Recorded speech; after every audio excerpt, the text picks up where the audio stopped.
उम्मीद है आप सब ठीक होंगे। मैं भी बिल्कुल ठीक ठाक। चलें हम लोग स्टार्ट करते हैं आज की वीडियो। आज मैं आपको जो बताऊंगा वो हम पढ़ेंगे बेसिक कंपोनेंट्स ऑफ कंप्यूटर। ठीक है, बेसिक कंपोनेंट्स ऑफ कंप्यूटर के हमारे बेस कंप्यूटर सिस्टम के बेसिक कंपोनेंट्स क्या हैं। ठीक है, वो आ जाते हैं, चार आ जाते हैं। ठीक है, इनपुट डिवाइसेस, सेकंड पे क्या प्रोसेसर, थर्ड पे क्या है मेमोरी, फोर्थ पे क्या है आपकी आउटपुट डिवाइसेस। ठीक है, इसमें से मैं आपको ओवरव्यू सा दूंगा, बाकी जो माइनर चीज़ें हैं वो आप खुद देख लीजिएगा। ठीक है, इनपुट डिवाइसेस आपकी क्या होती हैं?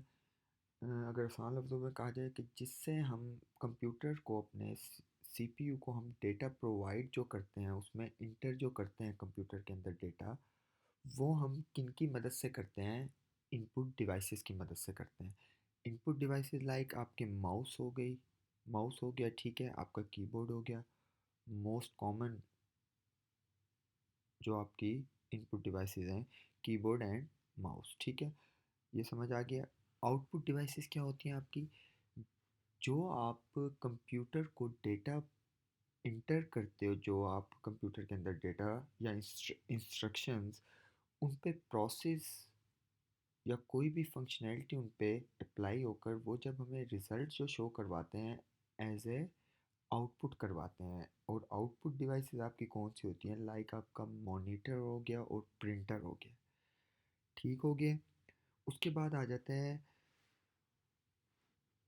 मेमोरी। ठीक है ना, उसके बाद आपका आ जाता है प्रोसेसर, आ जाता है प्रोसेसर सीपीयू। ठीक है ना, प्रोसेसर आ जाता है। प्रोसेसर आपका क्या होता है? प्रोसेसर जो आपका सेंट्रल प्रोसेसिंग यूनिट होता है, उसके दो मेन कंपोनेंट्स होते हैं। कौन कौन से?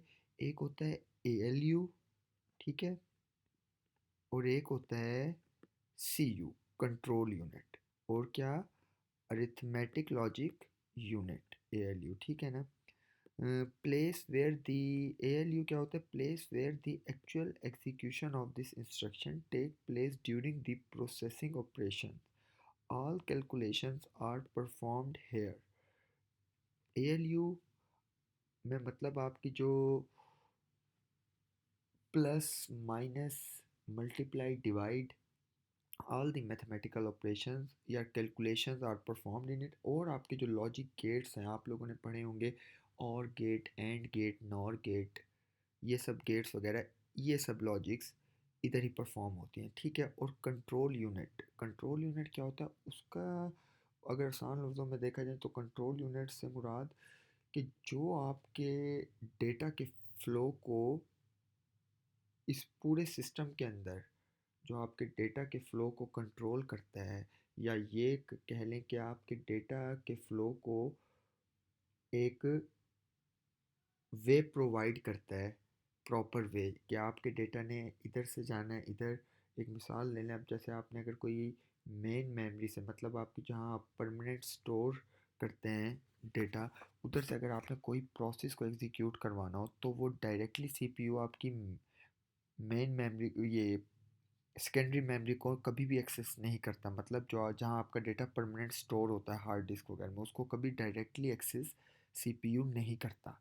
हमेशा आपकी सॉरी, हमेशा आपकी जब भी आपने किसी टास्क को परफॉर्म करना होगा अपनी में प्राइमरी सेकेंडरी मेमोरी से, जहाँ आप डेटा स्टोर करते हैं परमानेंटली, उधर से अगर आपने कभी कोई फाइल ओपन करनी होगी या कोई भी टास्क परफॉर्म करना होगा, तो सबसे पहले वो किधर आएगा? रैम के अंदर, आपकी प्राइमरी मेमोरी के अंदर। और फिर यहाँ से एक्सेस कौन करता है? रैम से। यहाँ सीपीयू जस्ट रैम से एक्सेस करता है उस डेटा को। ठीक है ना, तो अब ये जो प्रॉपर वे डेटा को आपको, ये प्रॉपर वे जो मिल रहा है, एक रास्ता जो मिल रहा है प्रॉपर, तो वो सब कौन कंट्रोल करता है? ये कंट्रोल यूनिट। ठीक है, उसके बाद आ जाता है मेमोरी। मेमोरी आपकी दो तरह की होती हैं। ठीक है ना, एक होती है प्राइमरी मेमोरी, एक होती है सेकेंडरी मेमोरी। प्राइमरी मेमोरी आपकी क्या होती है? रोम रैम होती है। ठीक है, रोम रैम। और सेकेंडरी मेमोरी आपकी क्या होती है? आपकी hard disk, hard drive, SSD हो गई, यूएसबी हो गई, जिधर आप डेटा, जिसमें आप डेटा परमानेंट स्टोर करते हैं, वो आपकी क्या होती है? सेकेंडरी मेमोरी और प्राइमरी मेमोरी क्या होती है, जिसमें आप डेटा टेम्परेरी स्टोर करते हैं, ठीक है ना, just for execution.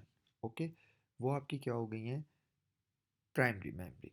Primary memory दो तरह की होती है, रोम एंड रैम। रैम क्या होती है, रैंडम एक्सेस मेमोरी, और रोम क्या होती है, read only memory.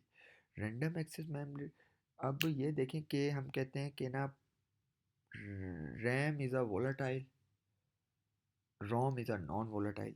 Volatile, what is volatile, volatiles का क्या मतलब है, इसका मतलब ये, अगर आप देखें इसको आसान लफ्ज़ों में, तो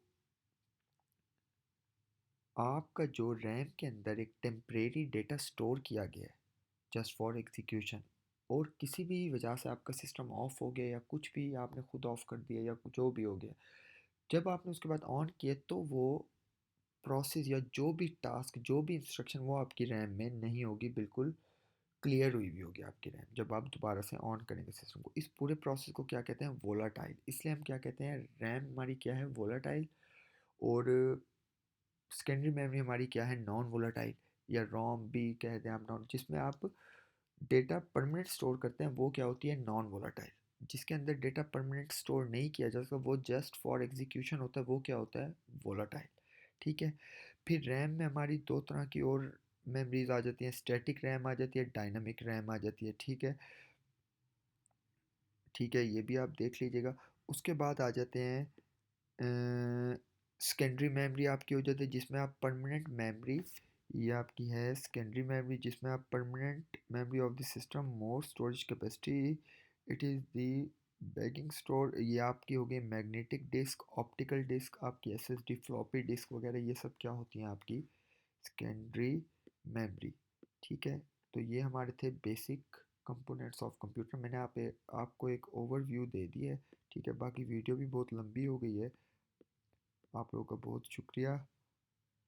ठीक है, बाकी चैनल को सब्सक्राइब ज़रूर कर लीजिएगा, और वीडियो को लाइक भी कर दीजिएगा, एंड शेयर भी ज़रूर कीजिएगा। बहुत शुक्रिया, बहुत शुक्रिया। ओके, अल्लाह हाफिज़।